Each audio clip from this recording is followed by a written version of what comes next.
गुरु दरबार जाते थे, गुरु दरबार गुरु के लिए जाते थे।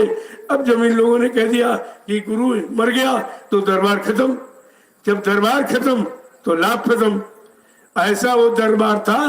दरबार यानी बार बार इस दर पर आओ और हर बार तुमको लाभ मिलेगा। ऐसा दरबार सृष्टि में किसी ने लगाया नहीं है। दौड़ के आओ, सत्संग का समय हो गया। वचन वाणी सुनने के लिए तुम्हारे अंदर हमेशा भूख प्यास रहनी चाहिए। बिना इन वचनों के काल माया के देश में कोई बच नहीं सकता।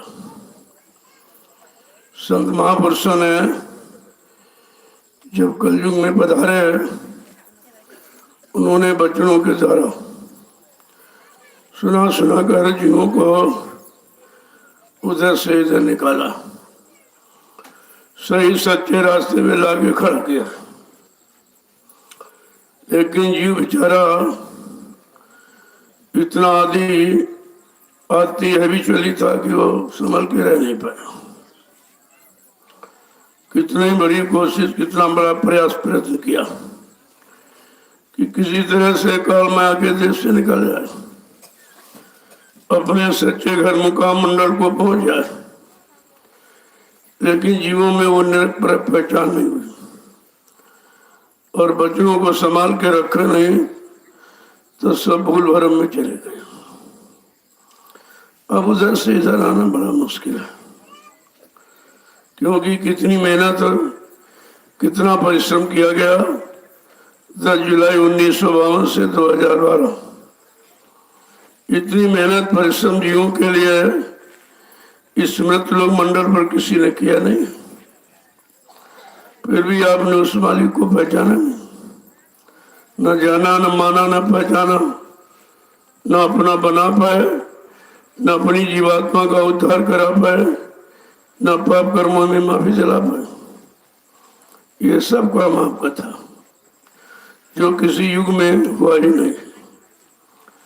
अन्य युगों में शरीर तो लंबी उम्र वाला था, पाक साफ पवित्रता भी थी, खान पान अच्छा था, संसर्वत कर्म सब अच्छे थे। लेकिन उस समय संत महापुरुष नहीं आए थे तो रास्ता ये मिला नहीं। जब संत नहीं आए तो जीवात्मा का अंत नहीं था। ये बेचारी फंसी रही, कभी राजा के शरीर में, धनी मानी गरीब के सभी शरीर में, कभी मतलब यानी ऐसे आते जाते रहे। निकलने का मौका नहीं मिला, क्योंकि निकालने वाला कोई आया नहीं था। जितने आए थे शरीर इंद्रियों के शुभ कर्मों में लगाए रहे, वो भी अच्छा था कि ये खराब ना होने पावे। जब संत महापुरुष आएंगे, जब ये पाक सब निर्मल मिलेगा तो जल्दी काम हो जाएगा। लेकिन वो भी लोगों ने बताया नहीं कि पूजा पाठ का मतलब क्या है। ये जितने भी शरीर के शुभ कर्म हैं जो इंद्रियों से आप करते हो, इनका फल तो है, लेकिन फल मत लोग में रहने का। शुभ कर्म करोगे तो अच्छी जगह, अच्छे घराने में जन्म हो जाएगा, और बुरे पाप कर्म हुए तो गरीब, मतलब एक को रोटी के लिए मोहताज हो जाओ। बस इतना हो सकता, लेकिन वो रहेगा यही, निकल नहीं सकता। निकालने के लिए कितना प्रयास महापुरुष करते हैं कि दरस परस मुख मंजन पाना, विप्र का सुन वेद पुराना। तो उनका दर्शन, उसका उनका स्पर्श का तमाम तरीके से जीवों को साफ करते रहते, देख करके, छू करके, और कोई चीज उठा के दे दें, मतलब यानी किसी तरह से तुम्हारा काम हो जाए।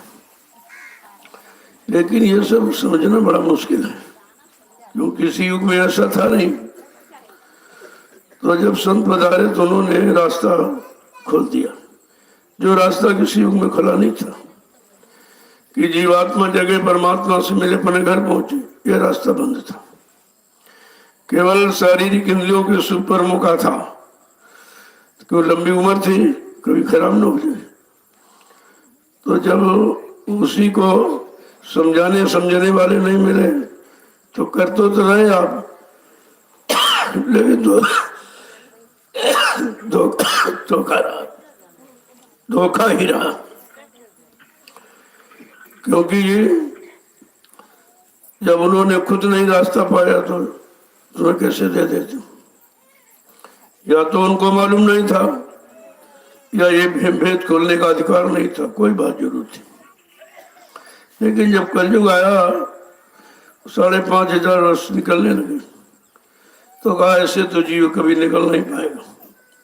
तब लाग दया कोमल चित्संता, तब संतों के हृदय में दया उठी। उन्होंने अपना सत्यलोक मंडल छोड़कर इस मृत्युलोक मंडल पर हम सब जीवात्माओं को काल माया के कर्मों के जाल में फंसा देकर लेने के लिए आए कि चलो ले आए तभी आएगा, ऐसे तो भूल चुकी। लंबा समय निकल गया तो पता भी नहीं रहा किधर से आई, कैसे आई, कौन ले आया, अब यहाँ कौन ले जाएगा, ये अधिकार किसको है, ये सब निरख पर पहचान ही खत्म हो गई। तो उन्होंने सत्संग जारी किया, किसके लिए? पहचान के लिए। तुम पहचान कैसे करोगे, निरख पर कैसे करोगे? तो उन्होंने सत्संग जारी किया।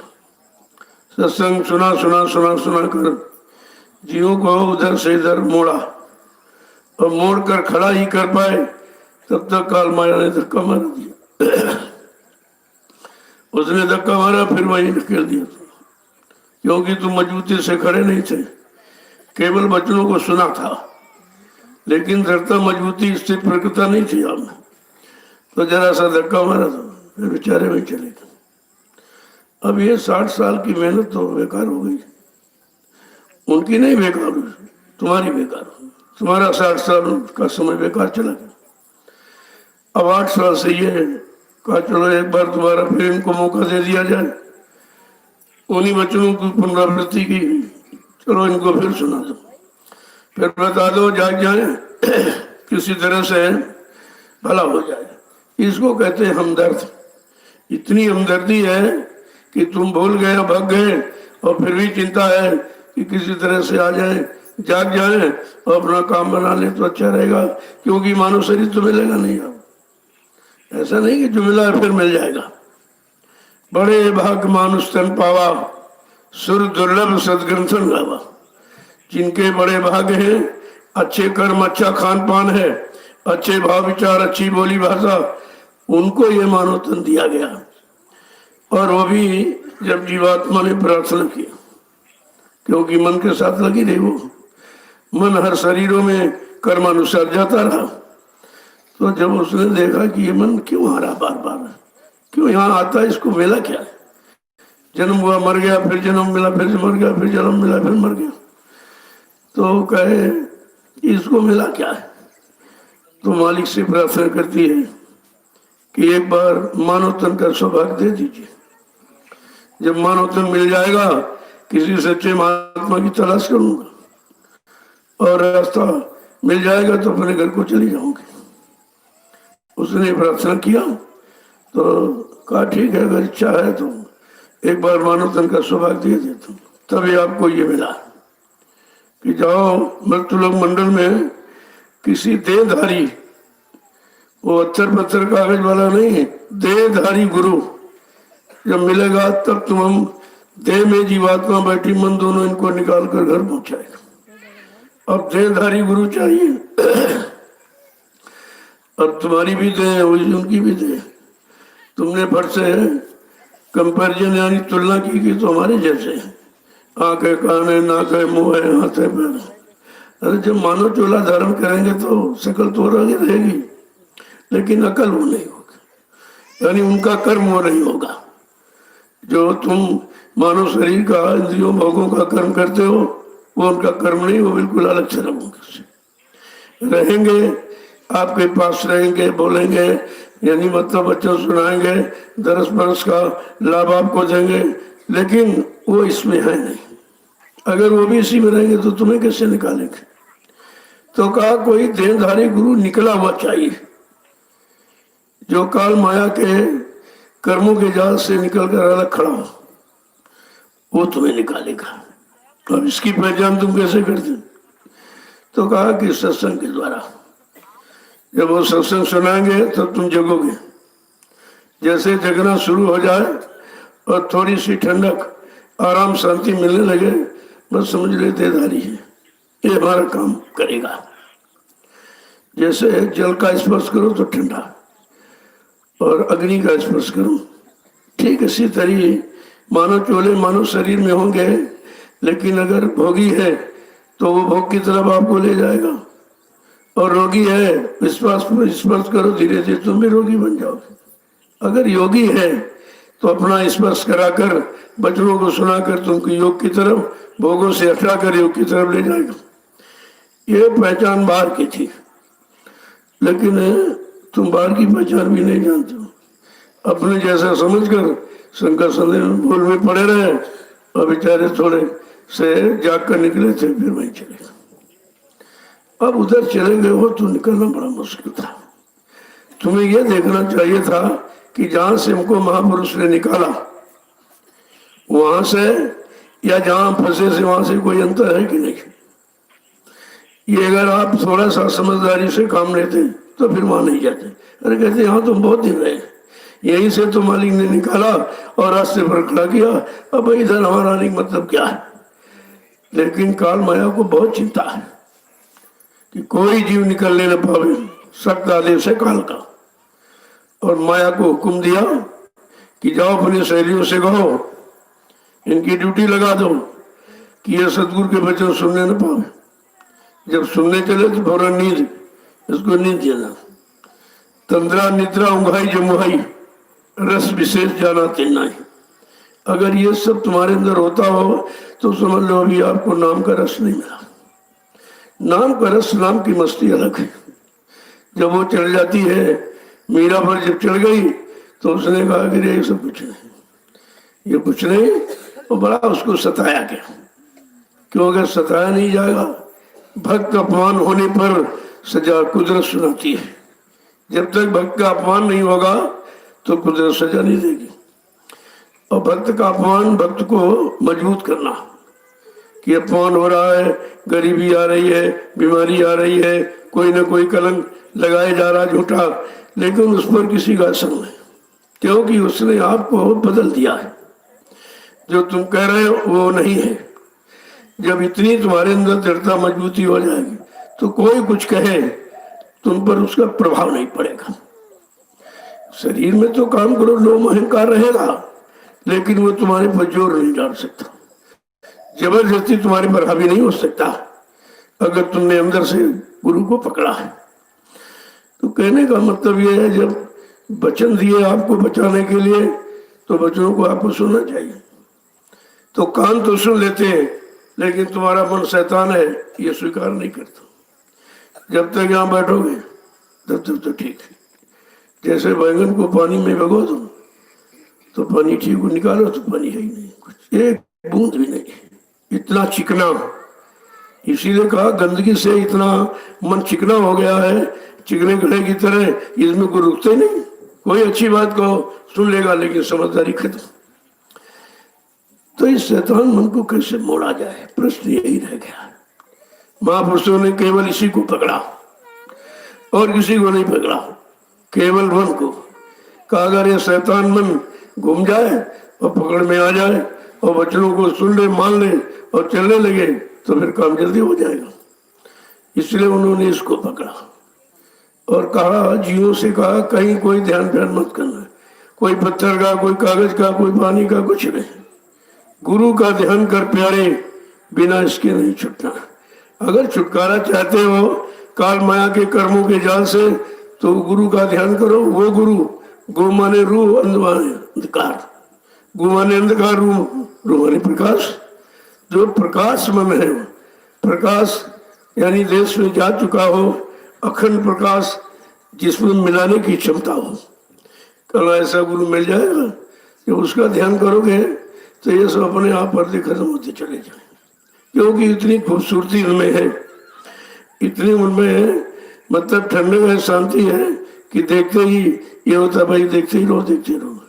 ये पहचान है जिसको देखने का मन बार बार करे, छूने का, पकड़ने का मन बार बार करे। का आदेश हुक्म मिल जाए कोई, उसको बार बार करे कि जितना आदेश मिल जाए, जितना हुक्म मिल जाए उसी को पालन करेंगे, उसी में लग जाएंगे तो ये काम जल्दी हो जाएगा।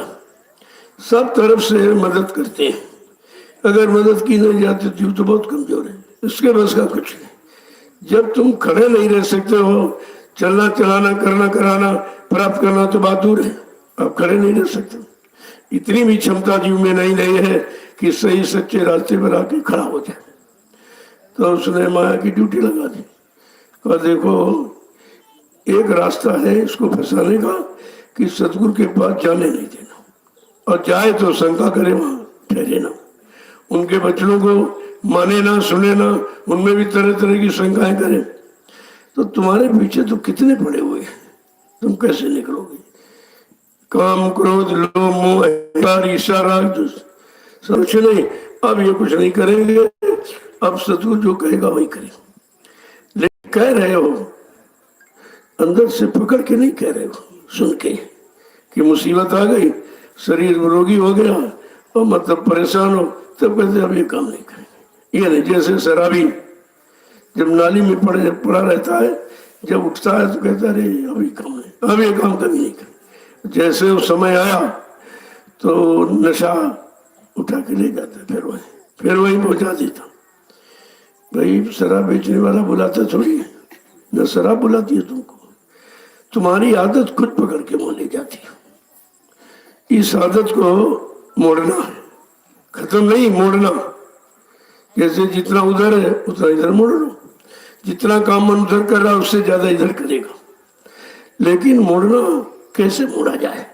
जो इतने युगों से फंसा है उसको मोड़ना बड़ा मुश्किल है। तो कहते नहीं, सत्संग बच्चों का मोया लगा दो। जैसे बांस है, अगर बांस को टेढ़ा करना चाहते हो, झुकाना चाहते हो, तो ऐसे कर तो टूट जाएगा। उसमें तेल का मोया लगाया और अग्नि दिखा दी तो वो मुलायम हो गया, इसके बाद आप मोड़ लेते हो। ठीक इसी तरह ये मन उसी बांस की तरह है। अब इसमें मोया काहे का लगा जाए? का सतगुरु के वचनों का मोया लगाओ। सत्संग मोया ही तो है, तुमको उधर से इधर लाएगा और बिल्कुल मतलब यानी सीधा कर देगा। लेकिन अब इस बात को समझना बड़ा गहन विषय है। ये कोई उस श्रृंखलता में नहीं समझ सकते, गंभीरता में। जब तक गंभीरता नहीं आएगी आप समझ ही नहीं सकते हो। तो कितने दिनों से चर्चा हो रही, 750 वर्ष संतों को आए यहाँ हो गया, और सब ने यही सिखाया पढ़ाया, सब ने यही बताया। कुछ तो बताने वाले आए, कुछ इशारा करने वाले आए, और कुछ खड़ा करने वाले आए, और कुछ जो पीछे से आया वो ले जाने के लिए आया।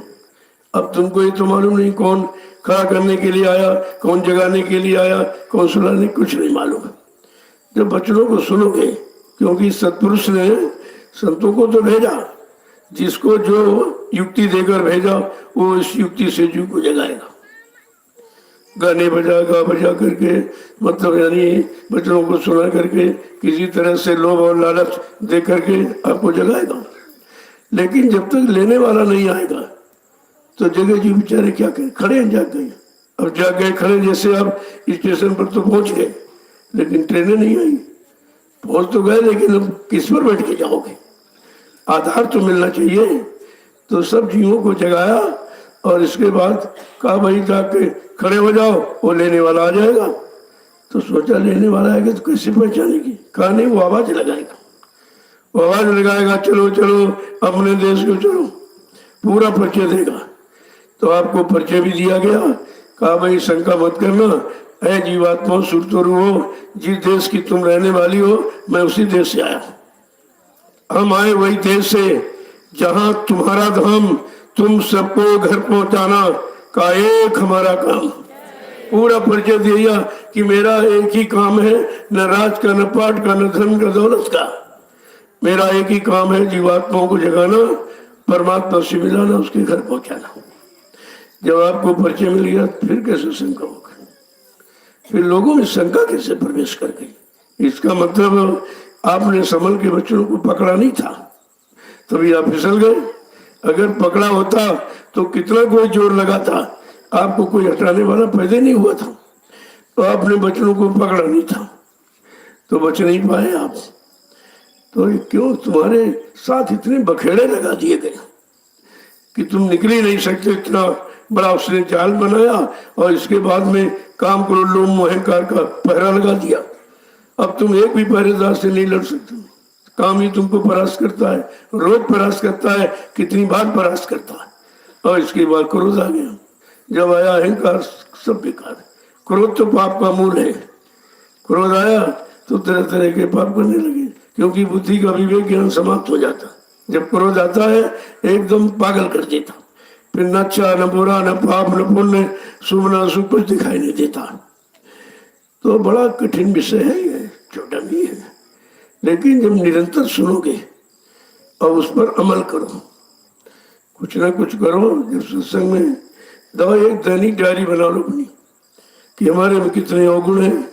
फिर जब संग में आना शुरू करो तब एक अवगुण तो जरूर छोड़ेंगे और एक महत्वपूर्ण पकड़ेंगे। तो जैसे जैसे अवगुण छूटता जाए निशान लगाते जाओ, पकड़ते जाओ, उसका निशान अलग लगा दो। तो धीरे धीरे तुमको इतने सत्संग मिले, इतने तुम्हारे पास अवगुण थोड़ी है। लेकिन आपने बच्चों को पकड़ा नहीं, केवल सुनते रहे, बोलते रहे, सुनते रहे, बुलाते रहे, ना आपने पकड़ा ना उन पर चले, न तुम्हारा कोई काम हुआ। इतनी भूल भुलैया आपसे बना दी है कि तुम निकल ही नहीं सकते हो। जब बड़े बड़े ऋषि मुनि योगी महर्षि और तारी शक्तियां ज्ञानी विज्ञानी, अरे ब्रह्मचारी वो नहीं निकल पाए तो ये कलयुग का गंदा जीव कैसे निकलेगा। तो इसको निकालने के लिए कितना प्रयास किया महापुरुषों ने, बहुत दया किया। अगर दया की धारणा छोड़ी होती तो जीव करीब आ ही नहीं सकता था, आ नहीं सकता करीब में, क्योंकि इतना भय डर है उसको अपने बुरे कर्मों का, कैसे सामने आएगा। तो सुना सुना कर इधर सत्संग सुना रहे, उधर काल अपना काम कर रहा। माया से कहा देखो अपनी सहेलियों को भेज, ये सत्संग सुन पावे, ये बच्चों पर विश्वास न कर पाए, गुरु के साथ लगने न पावे और परमार्थी सेवा करने न पाए, सारे पाप पे उतर जाएंगे और नाम की कमाई करनी न पावे। नहीं, अगर सारी जीवात्माएं जाग गई और चली गई तो मेरा देश ही खाली हो जाएगा। फिर मेरा तपस्या करने का मतलब, ये भंडार मांगने का मतलब क्या निकला। तो माया ने अपनी सहेलियों को बुलाया, जिनको आप रिद्धियां सिद्धियां, ये सबसे खतरनाक है। इन्हीं ने तो ऋषि मुनियों को गिरा दिया, निकाल दिया। और उन्होंने समझा कि थोड़ा सा कोई छाया पड़ी प्रकाश की तो फट से करे हम ब्रह्मास्मि, को मैं तो ब्रह्म हो गया हूँ, यही ब्रह्म है, जबकि वो छाया थी और छाया तो कभी टिकती नहीं है। तो उसने कहा सहेलियों से जाओ। और उसकी सहेलियां कौन सी हैं? अरिमा गरिमा लगिमा पराकाम ईसुत और वशीकरण, ये 8 सिद्धियां इनको भेजा, जाओ। अब तुम एक से भी किसी से नहीं लड़ सकते हो, एक को तुम हटा नहीं सकते, तुम्हारे अंदर तुम्हारे पर प्रहार कर रहा, लेकिन आप हटा नहीं पा रहे क्योंकि शक्ति नहीं रही, ताकत नहीं रही आप। तो कहा कि रिद्धि सिद्धि बहु प्रेरे भाई और बुद्ध है लोभ दिखा मनाई।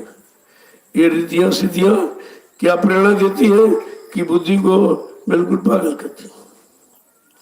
अब उसमें विवेक नहीं आने दे रही, सत्संग वचनों पर यकीन एतकाल विश्वास नहीं करने दे रही। कहा रिद्धि सिद्ध बहु प्रेरे भाई और बुद्ध है लोभ दिखा मनाई। कल बल छल कर जाए समीपा और अंचल बात बुझा में दीपा। सब तरह तरह के प्रपंच नाटक सब कर करके तमाम तरह से जो गुरु के ज्ञान से तुम्हारा चिराग को जला था उसको बुझा देती, फौरन बुझा दिया उसको। देखिए कहा तब तो ऐसे जीव कोई निकल ही नहीं पाए। कहते नहीं, होए बुद्धि जो परम सयानी तीनतम चितम नानित जानी। अगर बुद्धि में सियानापन बचनों को सुन के आ गया, निरक पर पहचान की ताकत आ गई, तो वो तो उसकी तरफ देखेगी नहीं।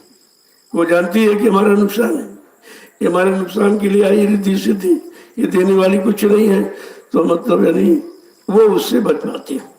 जो बच्चों को पर विश्वास करते हैं, गुरु पर विश्वास करते हैं, गुरु की दी हुई नाम युक्ति पर विश्वास करते हैं, उन्हें हुकुम आदेश का पालन कर विश्वास करते हैं, उनका काम हो जाता। क्यों? बिन विश्वास न कोनो सिद्धि, बिना विश्वास के तो कोई काम सिद्ध नहीं हो सकता। अब यहाँ आप आए हो परिवार छोड़ के, तो आपको परिवार पर विश्वास है कि मैं जाऊंगा मेरी व्यवस्था ऐसी बनी मिलेगी। अगर आपको शंका हो जाए कि पत्नी कहीं सामान न बेच दे, बच्चे कहीं मतलब खेत न गिरवी रख दे, तो फिर तुमको यहाँ चिंता हो जाएगी। ये विश्वास से ही चलना, इधर भी विश्वास उधर भी विश्वास। इधर अपने परिवार वालों पर विश्वास होता है और उधर जाना है तो गुरु पर विश्वास होता है। लेकिन विश्वास तो आपने किए नहीं, सुन तो लिया लेकिन विश्वास नहीं किया कि नहीं नहीं यही है, यही हमको ले जाएंगे, यही हमारा काम करेंगे, इनके हमारा ये हमारा काम कोई नहीं कर सकता है। जो जन्म जन्मांतर से जीवात्मा बोली भटकी, तो वो कितना बड़ा काम, कितना बड़ा सहयोग जो यहाँ कोई नहीं दे सकता। यहाँ जिनको तुम सहयोगी बताते हो सबसे बड़े तो विरोधी भाई हैं, जो तुमको फंसा के रखे। अब तुम कहते नहीं हमारा है, हमारा हमारा। अरे भाई तुम्हारा है तो तुम्हारा काम करे कि तुम्हारा बिगाड़ करे, तुमको खराब करे। तो कहने का मतलब है उसने जितने नाते रिश्ते लगाए वो सब बिगाड़ने वाले ही। तो पूछा भाई सबसे बड़ा दुश्मन कौन? कहते पति। अरे लोगों ने कहे नहीं ये क्या कह रहे हैं, पति में दुश्मन होता है? कहना सबसे बड़ा पति है जो तुम्हारे चरित्र को खराब किया।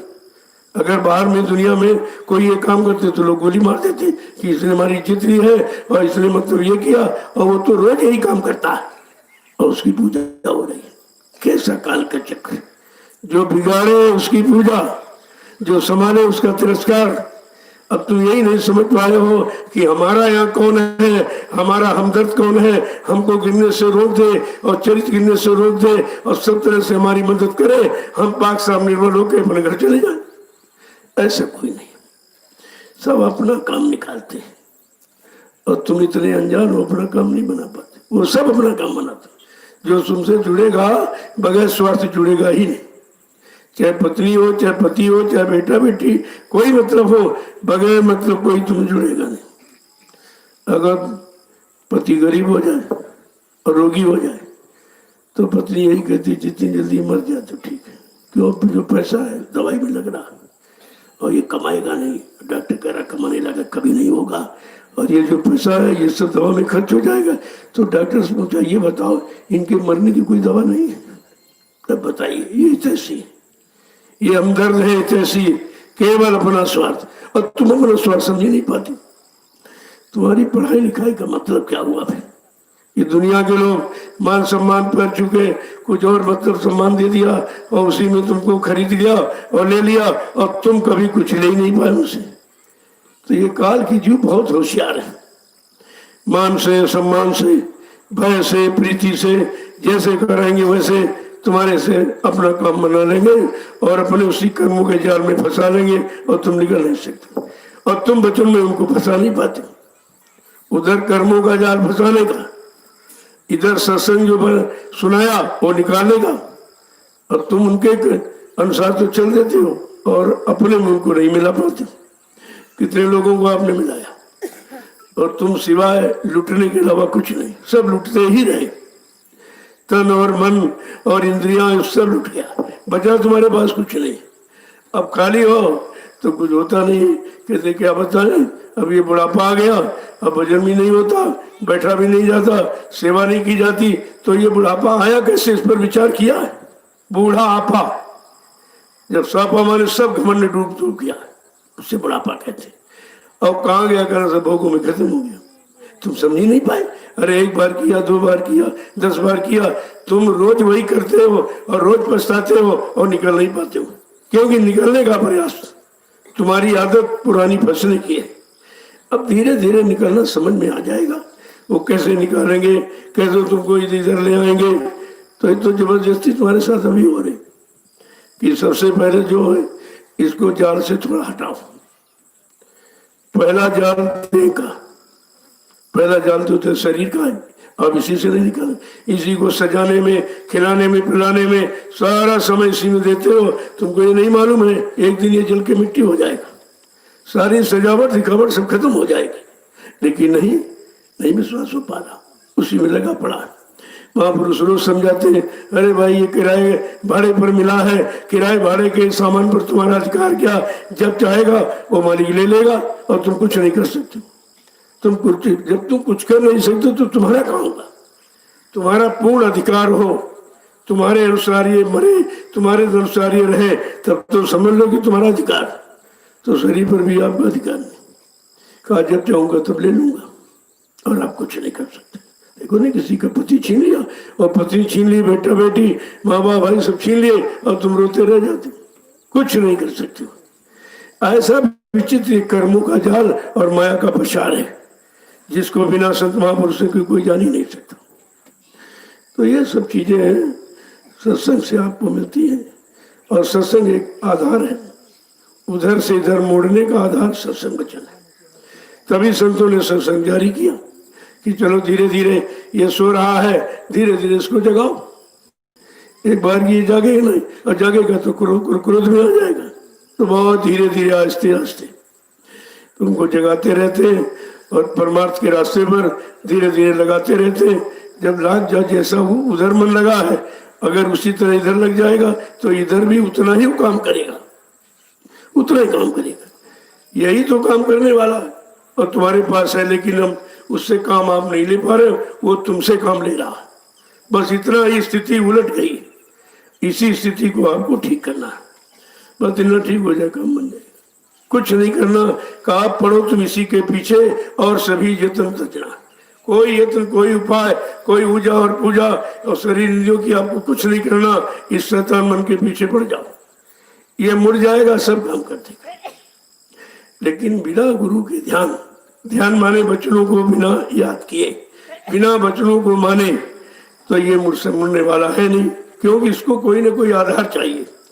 जैसे अभी आपने शरीर में भोगों का आधार बना दिया, अब रात दिन से दौड़ता रहता, सोचता रहता कैसे मिलेंगे, कैसे पूरे होंगे, कहाँ मिलेंगे, किस तरह मिलेंगे, क्या करना पड़ा, मतलब यही बस सोचा विचारी करता रहता। और जरा सा अगर वचनों से मोड़ दो तो आपका काम हो जाए। और सब प्रमाण तुम्हारे सामने। जो घर में सेवा करते उसमें फंसे रहते थे, यहाँ कोई फंसा हुआ, दिन भर मिट्टी ढोते, लेकिन फंसा कुछ। कहा ठीक है, एक दिन दो दिन आए हैं और जरा सेवा कर लें और ज्यादा कर लें। कितना लगाव है कि ज्यादा कर ले, फिर ये मिलेगी नहीं। लेकिन जब चलते हो तो जैसे अपना इन्हें छोड़ के चले जाते हो। ये तो रोज अभ्यास आपको कराया जा रहा, करने का और छोड़ने का। करो लेकिन फंसो मत। तभी कहा कि चलो पर थको मत, बोलो पर बको मत, खाओ पर छको मत, और देखो पर थको मत। ये सब क्यों कहा गया है? कि आपको देखना लेकिन फंसना नहीं। अब तुमको यही विश्वास नहीं भाई कौन निकालेगा, कौन हमारी संभाल करेगा, कौन अच्छा हिफाजत करेगा, किस तरह से करेगा। तो अगर ये सत्संग वचनों से तुम सब जान जाओ तो तुम्हें कुछ करना नहीं है, केवल करने वाले के साथ लग जाना, काम हो जाएगा। अब जैसे उदाहरण के लिए, जब आप कोई यात्रा करते हो तो सड़क पर एक मील गड़ा पत्थर, उसमें लिखा इतने किलोमीटर। देखो बता ये भी रहा संजय, लेकिन ये कभी गया नहीं है, ये गया नहीं है, लेकिन लिखा बता रहा है इतने किलोमीटर। ये भी एक बताने वाला हुआ। फिर थोड़ी दूर चले, एक आदमी मिला कि भाई हमको फला जगह जाना है, कल चले जाओ, इधर जाना, एक मंदिर मिलेगा, एक भट्टा मिलेगा, उधर एक नदी मिलेगी, एक पुल मिलेगा, उसके ऊपर चले थे। अब जब जा रहे हो, अगर ये सब मिलते जाए, कहा हम ठीक जा रहे हैं, जो बताया गया तो उसी पर। एक ये भी तुमको पहुंचाने वाला। एक रास्ते मिला, कल भैया कहाँ जा रहे हो, कल फला जगह, कल हमको भी बैठा लो, कल आओ मेरी साइकिल पीछे बैठ जाओ। अब उसने बैठा लिया, तुम्हारी चिंता सब खत्म। कहाँ जाना है, कितने समय पहुंचेंगे, कल ये तो ले जाने वाला है, ये वहीं का है, हमको ले जाएगा। तो कहने का मतलब ये है कि तुम अभी तक ये नहीं समझ पाए हो कि कौन ले जाने वाला, कौन बताने वाला, कौन सुनाने वाला। सुनाने बताने वाला कभी पहुंचा नहीं सकता। और यहाँ सब कहा सुनी सब कहा सुनी हो रही कितने समय से। और कहा सुनी का मतलब झगड़ा, कहते हमारी इनकी कहा सुनी हो गई, यानी झगड़ा हो गया। अब तुम झगड़े में पड़ करके निकलने की सोच रहे हो, आराम शांति की सोच रहे, तो वहां कहाँ मिलने वाली। लेकिन झगड़े को समझ नहीं पाए कि झगड़ा है। ये सब इसी तो इधर आओगे तो तुम जो कर रहे हो उसको भी बताया जाएगा, और क्या करना है वो भी बताया जाएगा। सब परिचय कराते, देखो इतने दिन तुमने ये किया, इसके साथ रहे, इसके साथ रहे, इसके साथ रहे, भाई क्या मिला तुमको। वो सब अपने सुख, अपने मतलब यानी आराम में तुमको फंसाए रहा, और जब तुम किसी काबिल नहीं हुए तो तुमको छोड़ दिया। लेकिन तुम कहाँ समझ पा रहे हो? तो शक्ति रहते रहते अगर सबसे अलग हो जाओ तो कुछ शक्ति काम कर लेगी। अलग होना है, अलग लोग करेंगे, लेकिन बिल्कुल चूस लेंगे तब। अब तुम 70-80 साल की उम्र में क्या कर सकते हो? सब चूस गए हो। अब समझ में अभी नहीं आ रहा। जब रिटायर होता व्यक्ति तो ये थोड़ी सोचता, वो क्या कह रहा, 2 बच्चे हमारे, तीसरे हम, अब तीनों खूब मिलके कमाएंगे। अपने को बच्चा समझ रहा। ये नहीं पता सरकार ने तुझे क्यों निकाला, कान पकड़ के निकाल दिया। तुम कितना अच्छा करते रहो, कितना खराब, तुम्हारी कोई गिनती नहीं कि नहीं नहीं अब तुम्हारा इधर का काम खत्म, निकाल बाहर कर दिया। फिर भी तुम नहीं समझ पाए। वो अपने को रिटायर नहीं समझता, रिटायर यानी जैसे रबरिंग करा लो ना, रबरिंग करा लो, कल कुछ दिन और चलेगा। अब ये सब रिटायर है, इनको मालूम नहीं है, कभी अपने में एहसास नहीं करते कि जब सरकार ने हमको नहीं रखा, इतने दिन हमने उसकी सेवा की, तो ये बताओ ये घर वाले हमको कैसे रखेंगे? इनका भी समय सेवा लेने का, जब सेवा ले लेंगे तो हम कभी कहीं नहीं। जो थोड़ा समय बचा है, अब इससे आपको ज्ञान होना चाहिए कि सरकारी काम हमने किया और देश की समाज की सेवा ईमानदारी से किया। कहते नहीं नहीं, तुमको अब तुम्हारी विकास करने की बुद्धि नहीं, निकाल बाहर कर दिया। फिर भी हमने सोचा कि यार रिटायर क्यों कर दिया, इतने साल की अब तो हमको अनुभव हो गया, अब हमको कोई चीज लेने की जरूरत नहीं, सब कंठास्थ हो गया और सब हमारे अनुभव में आ गया, अब हम अच्छी तरह करेंगे, तब तुमको निकाल बाहर कर दिया। ये सब प्रमाण है। जब रिटायर किया जाता तो गीता पकड़ाई जाती, कोई रामायण पकड़ा देता, कोई गंगा जली भर के पकड़ा देता कि देखो अब तुम्हारा ये, अब तुम संकल्प ले लो, अब हम ये करेंगे। वो तो करने वाला किया, उसमें तो कुछ मिला जो मिला थोड़ा बहुत, लेकिन उसने रखा नहीं हमको, कहा नहीं नहीं रिटायर कर दिया। जब वहां नहीं रखा इतने दिन किया तो यहाँ कौन रखेगा तुमको? तब तक तुम्हारा समय आ गया, यानी समझ नहीं पाए तब तक समय आ गया, और समय आया तो जमदूत आए, कहना चलो भाई चलो चलो, अब कोई जाने तो तैयारियां है ही नहीं, तो फौरन से सीने पर लात रखी। इतना मारता पीटता है कि उसी को दिखाई देता, दूसरे को नहीं। मार मार पीट पीट के जीवात्मा को निकालेगा। चल यहां से, तूने वादा किया था वो कुछ काम नहीं किया। वादा आपने क्या किया था? जब 5 महीने का पिंड हो जाता तब हरकत करता है, उसको खुशबू बदबू की एहसास होने लगती। मतलब देखिए, और धीरे धीरे धीरे धीरे धीरे वो बढ़ने लगता है, लेकिन बढ़ता पलता गंदगी से। जो 9 महीने की गंदगी रुक गई, उसी तो खुराक उसकी, उसी से पल रहा हो। जब 9 महीने की गंदगी, कितनी महीने गंदगी खराब कि कहते बहुत खराब, इसको छूना मत, ये किसी से बोले नहीं, किसी के पास बैठे नहीं, कोई मतलब खाना पीना नहीं बनाएगी, ये बहुत खराब। उसी 9 महीने की गंदगी से ये जीव तैयार हुआ है। अब गंदगी से बना है तो गंदगी में जाने का स्वभाव है उसका, तो जाएगा, वो तो उधर जाएगा। गंदगी से और गंदे भोग से उसका जन्म हुआ है, तो तुम्हारा तो हमारा का जन्म ही खराब हुआ है, और तो उससे हम कैसे निकलेंगे? कहा भाई जो प्रकट होते हैं, एक पैदा होते हैं, जन्म लेते हैं, एक प्रकट होते हैं।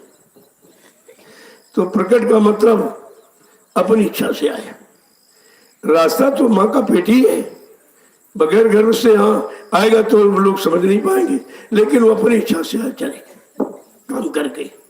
अब इस बात को भी हम नहीं समझ पाए, कौन अपनी इच्छा से आया है, कौन हमारे लिए आया है, कौन हमको जगाने आया, कौन ले जाने पहुंचाने आया, तो मालूम तो कुछ होता नहीं।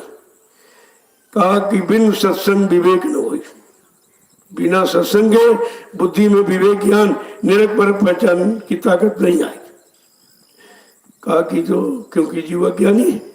कहा ये बताओ अज्ञानता, ये अंधकार कैसे दूर हो गया कि सठ सुधरे सत्संगत पाई और पारस पर इसको दास सुनाई। सठ माने अज्ञान, कुछ नहीं जानता है, बिल्कुल सीधा, कुछ उसे मालूम नहीं कि अच्छा क्या बुरा क्या पाप, कुछ नहीं जानता। कहा उसका सुधार कैसे होगा जो कुछ नहीं जानता, एकदम निपट अज्ञानी है। कहा कि वो सत्संग ही उसको ठीक करेगा, बाकी कहीं से कोई युक्ति का संदेश नहीं मिला है कि बिगड़ा व्यक्ति कैसे ठीक होगा। अपने आप प्रमाण भी है। वाल्मीकि जी महाराज का ज्वलंत उदाहरण है। कितने बड़े कुख्यात डकैत थे, मारपीट छीना झपटी के अलावा कुछ। तो अब ये भारत का संतों का विज्ञान देखो कैसा है। तो एक दिन जब सुधरने का समय आ जाता है तो कोई न कोई कारण बन जाता है। तो दो साधु उसी रास्ते से निकले जहां पर वाल्मीकि छीना झपटी करते। जब साधु पहुंचे तो गाड़ी भाई रुक जाओ, क्या बात है, कल जो कुछ तुम्हारे पास हो रख दो। और साधु के पास तो लंगोटी कमंडल था, कुछ नहीं था, तो रख दिया। तो कहते भाई ये काम तुम क्यों करते हो? अरे कहा सभी बाल बच्चों के लिए काम करते हैं, हम भी, हमारा धंधा है। देखिए कह रहा कहा अच्छा एक बात ठीक है, तुम्हारा धंधा है बाल बच्चों के पालने का, ठीक है, लेकिन जो लोग तुम्हारे इस धंधे से पलते हैं क्या उनसे पूछोगे कुछ? कर क्या कल उनसे पूछ के आओ कि जो हम बुरा काम करके ले आते हैं तुम लोग उस सामान के खाने वाले हो कि हमारे पाप में भी भागी हो? अच्छा जिससे तुम भाग जाओ ये कह रहे हो? कर नहीं भगूंगा नहीं। तो दोनों साधुओं को वाल्मीकि ने मैंने पेड़ में रस्सी से बांध दिया और घर गए। तो घर वालों ने कहा भाई कुछ लाए नहीं हो, आज खाली आ गए। तो कह रहे कि लाना क्या, आज कोई मिला नहीं। तो साधु मिले, उनके पास कुछ था नहीं, कमंडल था। लेकिन उन्होंने ये कहा है कि परिवार वालों से पूछ के आओ, जो ये धंधा करते हो गलत तरीका, ये पाप की कमाई, तुम खाने के साथी हो कि हमारे पाप में भी साथी बन जाओ? करवाल में हमको इससे क्या मतलब, पापों से तुम जानो, तुम्हारा काम जाए, तुम तो खाने वाले हैं। फिर भी नहीं समझ आई कि उत्तर तो मिल गया कि हम खाने वाले हैं, तुम्हारे पाप के हम साझीदार नहीं। जब लौट के आए तो साधु ने कहा भाई क्या कहा? उन्होंने कहा भाई हमारे तुम्हारे आप पाप से क्या लेना देना, वो अपना तुम भोगो, हम तो खाने वाले हैं, खा रहे हैं। कहना फिर भी तुम्हारी समझ में नहीं आया। तो उनको बैठ के सत्संग सुनाने लगे। सत्संग सुनाने का मतलब दया, वो दया देने लगे उधर, और मतलब यानी सुनाए तो एकदम पकड़े गए, बात तो सही। अब सही जब होगा जब सही निशाने पर सही जगह पर कोई खड़ा करने वाला मिलेगा, तब तो तुम सही समझ पाओगे। ऐसे भाषणों से प्रवचनों से किताब पढ़ने सुनाने से थोड़ी सही हो। और कितने देश में सही हुए और कितनी सुनावा हो रही सब। कोई गीता पकड़ के सुना रहा, कोई भागवत पकड़ के, कोई वेदों की चर्चा, कोई बाइबिल कुरान की चर्चा, ये सब चर्चा ही चर्चा कर रहे हैं। और चर्चा का खर्चा बड़ा लंबा है और मिलने वाला कुछ। जो चर्चा कर रहा कह रहा भाई इससे मिलेगा कि नहीं, कल ये हमारी जिम्मेदारी कुछ नहीं, इसमें लिखा है वो हम बता रहे हैं और हम बता रहे, हमको बताने का खर्चा दे दीजिए। फिर भी आप नहीं समझ पाए, ये बता रहा है और बताने पर ये गारंटी नहीं ले रहा जो हम बता रहे हैं तुमको मिलेगा या तुम्हारा काम हो जाएगा। लेकिन कहा चलो भाई ठीक है, इसने मजदूरी की, वो मजदूरी दे दो उसको। ऐसे ऐसे तुम कितने जीवन निकल गए। तब यही सुनते करते तो कुदरत ने देखा ऐसे तो जीव कभी निकल ही नहीं पाएगा। तो फट से एक उसने एक चुटकुला छोड़ा है जिसको लोग कोरोना कहते हैं, तो जानते कुछ नहीं। कोरोना का मतलब क्या? करो ना, क्या क्या ना करो, क्या खाओ क्या ना खाओ, क्या पियो क्या ना पियो, कैसा कर्म करो कैसा ना करो। करो ना यानी करो ऐसा ना करो। इसीलिए कहा मुंह में लगा दिया।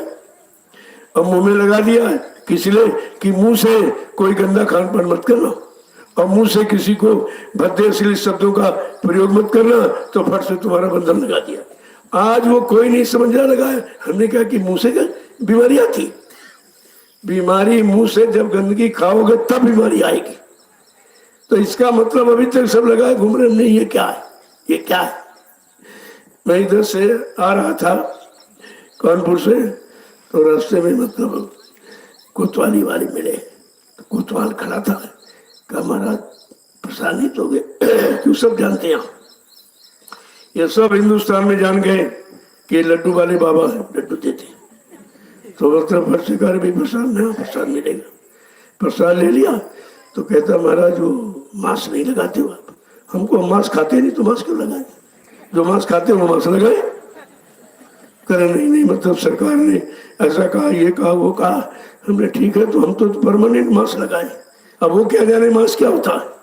कल मास्क लगे, हाँ परमानेंट। कल कहा हमने ये कैसा, जैसे दाढ़ी को किया हमने तो परमानेंट लगा मास्क। जो कुदरत ने दिया हो तो तुमने लगाया नहीं। लगाने का मतलब इस पर तुमने लगाम नहीं लगाई कि क्या खाना क्या नहीं खाना, क्या बोलना क्या नहीं बोलना, किसी की समझ में नहीं आ रहा और कोरोना कोरोना चिल्ला रहे। हमने जब जान गए बीमारी तो दवा क्यों नहीं बनाई, दवा क्यों नहीं बनाई आप। कोरोना का मतलब यही है क्या क्या नहीं करना है, क्या क्या नहीं खाना है, कैसे कैसे व्यवहार नहीं करना है लोगों के साथ। अगर ये सब जान जाओ तो ये लगाम तुम्हारे मुंह में इसीलिए लगाई गई, ये लगाम और कोई नहीं समझ पा रहे, लगा कर भी नहीं समझ पा रहे क्योंकि उनको इसका अर्थ नहीं मालूम। तुमने बीमारी क्या मुंह से चली जाएगी, हाथ पैर तो तुम्हारे सब नंगे, सब में कहाँ लगा रहे हो। अब इतना अज्ञानी जीव हो गया कि समझ जो कहते वही ठीक। जैसे उदाहरण में इस समय सब लोग पढ़े लिखे, अपनी बुद्धि नहीं जा रहे, जो फैशन आ गया फट से उसकी नकल करें। अरे भाई फैशन है किस लिए है, तुमको बिगाड़ने के लिए है कि तुमको संभालने के लिए है, तुमको लाभ देने के लिए है कि फालतू खर्च कराने के लिए। अभी तक इस बात को नहीं समझ पाए और विदेशी लोग फैशन निकालते और तुम उसी में फंस गए। तुम महंगाई में चले गए हो और महंगा देंगे क्योंकि फैशन तुम्हारे दिमाग में चढ़ गया कि लेना जरूर चाहिए जितना महंगा मिले और ले लेते हैं। तो कितना आपने अपने को बिगाड़ा है और कितना बिगाड़ोगे, क्या कभी रुकोगे कि नहीं रुकोगे। लेकिन समझ में कुछ नहीं आया। कुदरत ने यह फार्मूला दिया है कि तुम जहां जहां लगे थे कहते यहाँ देवी है, यहाँ देवता है, यहाँ भगवान है, देख या कुछ नहीं है तो फौरन ताला। देवी घर में ताला, देवता घर में ताला, भगवान के घर में सब में ताला लग गया। तो अगर देवी जी होती तो ताला लगाने देती, अगर देवता होता तो ताला लगाने देता, और भगवान खुदा गाड़ और सच्चा गुरु होता तो ताला लगाने देता। इतनी समझ नहीं आ पाई, यहाँ कुछ नहीं है, धोखा। और हम ये धोखे में कितने युगों से फंसे पड़े हैं, कितने जन्म निकल गए, ये धोखा नहीं खत्म हुआ। तो कुदरत ने आपको ही प्रमाण दिया है कि देखो यहाँ कोई नहीं। नहीं तो लोग कहते देवी जी का यहाँ अगर घर बंद करोगे तो देवी जी श्राप दे देगी। अरे होगी तब श्राप देगी, जब है नहीं तो श्राप क्या देगा। तो ये भी नहीं समझ पाए कि जिसने ताला लगाया उसको जुकाम बुखार तक नहीं हुआ, देवी जी कुछ नहीं कर पाई, बुखार जुकाम तक उसको। ये सब कितना बड़ा प्रमाण, कितने युगों का पर्दाफाश किया कुदरत ने, अब भी नहीं सुनने किसी क्या। और अब आप अपने यहाँ देख रहे हो, नियम तो ये सरकार की 5 आदमी मंदिर पूजा करने नहीं कर सकते। क्यों? मंदिर में जो जाते हैं पूजा करने वो शराबी कबाबी सी सब जाते हैं, उन पर कोई अंकुश तो लगाया नहीं। वहां कोई देवी देवता बैठा होता तो रोकता कि तुम शराब पी के पूजा करने आए हो, तुम मांस खा के पूजा करने आए हो, व्यभिचार करके या घूस रिश्वत या मतलब चोरी डकैती करके पूजा करने आए हो, तो फिर भगा देता। लेकिन ये समझे अरे भगवान तो हमारे जैसा है, चाहे कुछ करके या कुछ नहीं बोलता है, कुछ नहीं बोलता, कुछ नहीं टोकता, कुछ नहीं रोकता है, कुछ कहते नहीं है। इसी भ्रम में पड़े पड़े कितना श्रम समय पूंजी आपने बर्बाद की है, मिला कुछ नहीं। अरे मिलेगा वहां जहां देने वाला होगा, जिंदा देगा कि मुर्दा देगा, इतनी तक तो बात समझ में तुम्हारे आई नहीं और समझ में गाल चला गया। तो कुदरत को यह फैसला लेना पड़ा, क्योंकि महापुरुषों का सीधा संबंध कुदरत से होता है। तो उन्होंने, कुदरत तो बहुत पहले से तैयार थी, नहीं नहीं हम कुछ करेंगे, कोई नहीं मान रहा, ये शराब पी के सब पूजा करने आते, मांस खा के पूजा करने आते, अंडा खा के झूठ बोल के बेईमानी छल कपट व्यभिचार कुपचार करके पूजा करने आते। तो मां तो ने कहा नहीं थोड़ा रुक जाओ, मैं अभी संदेश भेजे देता हूँ बच्चों से और पूरा शाकाहारी का संदेश सुना देंगे, और जब लोग न माने और न सुने न अपनाए तो तुम्हारी इच्छा में वो करना। तो 18 वर्ष से आपको मौका दिया, 1 मिनट कोई कुदरत को नहीं रोक सकता है। और सम्राट मालिक ने 18 वर्ष रोक के रखा और सुनाया तुमको। लेकिन जब न किसी ने सुना, न किसी ने माना, न किसी ने किया, कहा ठीक अब हम ये चार कुदरत को दे दें। जब अपना हाथ ढीला किया कुदरत को दे दिया चार, और कुतरों ने एक छोटा सा फार्मूला भेजा, सारा विश्व तबाह हो गया। और किसी की समझ नहीं आया। सन 80 में आपसे ये कहा गया था अणुबम परमाणु ये नाकाम होंगे, लेकिन जीवाणु बम ऐसा फेंका जाएगा सारा विश्व उसके चपेट में कहा कि खड़ा हो जाएगा, और उसका उपचार किसी के पास नहीं। ये कीटाणु बम छोड़ा गया, ये कीड़े जैसे छोड़ा गया फट से निकले और सारे यानी मतलब पूरे विश्व में फैल गए। अब कीटाणु बम रोकने की ताकत तुम्हारे पास तो है नहीं, अणुबम परमाणु बम रोकने की ताकत नहीं, फोड़ने की ताकत। और सबने रखे एक एक कीटाणु परमाणु बम कि एक कीटाणु डाल देंगे देश सब खत्म हो जाएगा। दूसरे देश को खत्म करने के लिए ये सब ने अपने यहाँ रखे हैं। अगर ये न छूटे, न फूटने का समय आया, कोई स्थिति परिस्थिति न बनी और नहीं फूट पाए, तो इनका एक लाइफ समय निश्चित है, वो अपने आप तुम्हारे घर में फूट जाएंगे, तुम्ही का विनाश कर देंगे। तो ये विनाशकारी शक्ति जो तुमने जमा किया उसके बारे में कुछ सोचा ही नहीं। जब एक देश को नष्ट करने की इसमें ताकत है, अगर समय से न फूटेगी, कोई स्थिति परिस्थिति न बनी, तो इनका समय तो सबका निश्चित है, तुम्हारे घर में फूट जाएंगे और तुम्ही को नाश कर देंगे। ये भी नहीं आया समझ में हम ये कर क्या रहे। और सबने मन घर में एक देश को नष्ट करने की रेता कर सबने रखे। कह जीवाणु परमाणु अणुबम जहाँ छूटेगा सीमित दायरे एरिया को नुकसान करेगा, लेकिन कीटाणु बम सारे विश्व को नुकसान कर रहा है। कितना बड़ा है कीटाणु बम डाला, जब छूटेगा सबकी इकट्ठी ठिकाने हो जाएगी। तुम्हारी बुद्धि बल, शरीर बल और जन बल और धन बल ये सब तुम्हारा समाप्त कर देगा। प्रकृति नाराज हो गया तो, और प्रकृति नाराज है तुम मना भी नहीं सकते। तो ये सब 80 से आपको पूरी हिदायत कि प्रकृति क्या करेगी, मतलब यानी और क्यों करेगी। कल वो नाराज हो गई, कल भाई हमने तो कुछ कहा नहीं, कहा नहीं, तुमने किया है।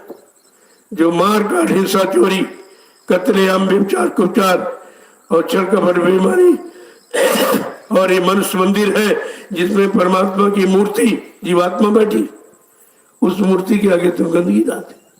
जहाँ पत्थर की मूर्ति वहां तो झाड़ू पोछा लगा रहे, वहां कोई गंदगी नहीं फैला रहा। और जो असली मंदिर है जहाँ परमात्मा की चेतन मूर्ति जीवात्मा बैठी है, उसमें कितनी गंदगी आप डाल रहे, तो वो खुश होगी नाराज होगी। और कहा विज्ञान ज्ञानी विज्ञानी इंसान ने ये मंदिर नहीं बनाया, कहते मेरा बनाया हुआ। परमात्मा क्या कह रहा, क्षितिजल पावक गंगन समीरा और पंच तत्व रचित शरीरा। मैंने 5 मसालों को मिलाकर और विचित्र कारीगरी से इस मनुष्य मंदिर को मैंने तैयार किया है, और अपने इस मंदिर में अपनी चेतन मूर्ति जीवात्मा को रखा है। अपनी जीवात्मा को रखने का ये घर स्थान बनाया, और तुम इसको गंदा कर रहे हो, तो वो मालिक खुश होगा कि नाराज होगा। किसी के बनाए मकान को अगर गंदा करो तो वो खुश होगा कि नाराज होगा। इतनी छोटी बात अगर समझ लेते तो आज ये हालात विश्व का नहीं होता। तो ईंट पत्थर का मंदिर गिर जाएगा तो फिर बना लोगे, अगर मनुष्य मंदिर ये चला गया तो फिर नहीं मिलेगा। कितने करोड़ जीव चले गए, सारे विश्व में करोड़ों की संख्या में गए। क्या इन मंदिरों को दोबारा कोई बना सकता? इस पर तो कोई विचार ही नहीं, क्योंकि भौतिक ज्ञान के अलावा तुमने अध्यात्म ज्ञान समझा ही नहीं। इंद्रियों और मन भोगों का ज्ञान है, लेकिन आत्मज्ञान आपको नहीं है। और बगैर आत्मज्ञान के सब ज्ञान सब बेकार है, सब बेकार है, कुछ मिलने वाला नहीं। तो देखिए किस तरह से, तो देखते रहिए, जब माने नहीं हो तो भाई देखो। और हम भी देख रहे हैं कि आपने तो बात मानी नहीं। मैं तो 8 बरस, अभी पूरे 8 बरस आपको सब सुनाया बताया, हिंदुस्तान में घूम घूम करके, और उसके बदले कुछ नहीं, एक नया पैसा किसी से नहीं। ये परमार्थी कार्य आपने नहीं समझा था, क्योंकि तुम स्वार्थ के कार्यों की पहचान रखते हो, परमार्थ की पहचान आपको नहीं है। इसीलिए सब लोग फंस करके बर्बाद हो चुके। अभी क्या कहा था, अगर हिंदुस्तान धार्मिक भूमि है, भगवान राम की, कृष्ण की, संत महापुरुषों की भूमि है, अगर इस पर से गंदा खान पान ये न बंद किया गया, जीवों की हिंसा न रोकी गई, और ये बुद्धि नाशक नशा शराब का पी करके जिससे मानव बुद्धि पागल हो जाती, माँ बहन बेटी बहू की पहचान खत्म हो जाती। अगर इनको न रोका गया तो कुदरत ने ऐसी जानलेवा बीमारियां तैयार कर रखी हैं कि मतलब यानी एक बीमारी सारा मुल्क खत्म हो सकता है। जब छोड़ देगी कहा, देश के देश, मुल्क के मुल्क, राष्ट्र के राष्ट्र, गांव के गांव, शहर के शहर साफ हो जाएंगे। अगर तुम सुन लिए होते, मान लिए होते, तो ये विनाश की स्थिति क्यों आती? लेकिन अहंकार इतना है और जानती कुछ नहीं। केवल पढ़ा लिखी का अहंकार, करने कराने का नहीं, कोई पढ़ने का रटने का अहंकार लिए घूम रहे हो, और यही अहंकार तुम्हारे विनाश की जड़ है। जब आया अहंकार किया करा सब बेकार। अहंकार ही तुमको महापुरुषों को पहचानने नहीं देता। अब आपको कितने इतिहास बताए गए, प्रमाण दिए गए कि भाई इन्हीं से समझ लो, मान लो और अपना काम बना लो आप। तो त्रेता युग का इतिहास, जब सत्संग में बार बार कहा शंका मत करो, शंका मत करो, शंका बहुत दुखदाई है। अगर शंका परिवार में आ जाए तो भाई भाई में बंटवारा करा देती, फौरन देर नहीं लगे। शंका अगर पत्नी के बीच आ जाए तो कोर्ट कचहरी, मुकदमा, अदालत, तलाक करा देती। इतनी खतरनाक शंका, और यही शंका ने सोने की लंका ले डाली रावण के अंदर। कहा इतना बड़ा तो कोई ज्ञान ही नहीं हुआ। 4 वेद 6 7 18 पुराणों का ज्ञान था। देखिए इतना बड़ा काम, जिसके पास इतना बड़ा ज्ञान तो तुम्हारे पास है ही नहीं। ना तुम उतने बड़े धनवान हो, न बलवान हो, न बुद्धिमान हो। जब वो नहीं बचा शंका में तो तुम कैसे बच जाओ? तुम तो पल पर शंका, अपनों में, पड़ोसियों में, सब में, अब यानी सब जगह शंका ही शंका बैठी। और शंका विनाश की जड़ है, और शंका से तुम छुटकारा पा नहीं पा रहे हो, क्योंकि शंका कहाँ से जाएगी? कहाँ? सत्संग से।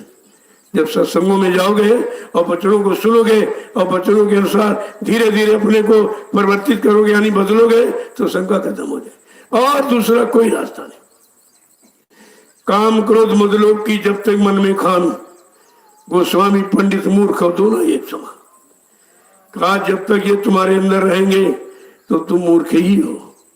मूर्ख, मूर्ख का मतलब जो अपने मुंह की रखे, न किसी की सुने न किसी की माने, अपनी बनी कहे। दूसरा मूर्ख कौन? जो महापुरुषों की शिक्षा केवल भाषण, स्पीच, प्रवचन के लिए रखा है, अपने जीवन में उतारा नहीं, वो भी मूर्ख है। और ये दोनों काम हो रहे हैं, दोनों काम। कहने का मतलब यह है कि अगर बचाने वाला जो वचन लेके आया है, उन वचनों को अगर सुनकर अपने जीवन में उतारा होता तो तुम सब तरफ से बचे होते। सुरक्षित कोई कुछ नहीं कर सकता। लेकिन बात यह है कि सुनते हो तो, इसीलिए 2 कान लगा दिए उसने, एक सुनो एक से निकाल दो, एक सुने। 2 आंख लगा दी, एक देखो एक से बुरा देखो, एक से अच्छा देखो। तो ये दुविधापूर्ण स्थिति है। और जीवात्मा में एक आंख एक कान, वहां कोई दुविधा नहीं। और यहाँ 2 विधाएं बनाई, एक पाप एक पुण्य, एक कान सुनने वाला और एक कान सुन निकालने वाला। एक आंख बुरा देखे, एक नाक अच्छा देखे। तो इसी अच्छे बुरे से ही नहीं निकल पाओगे तो फिर उधर चलोगे कैसे? क्योंकि अच्छा बुरा यही है, उधर कुछ नहीं।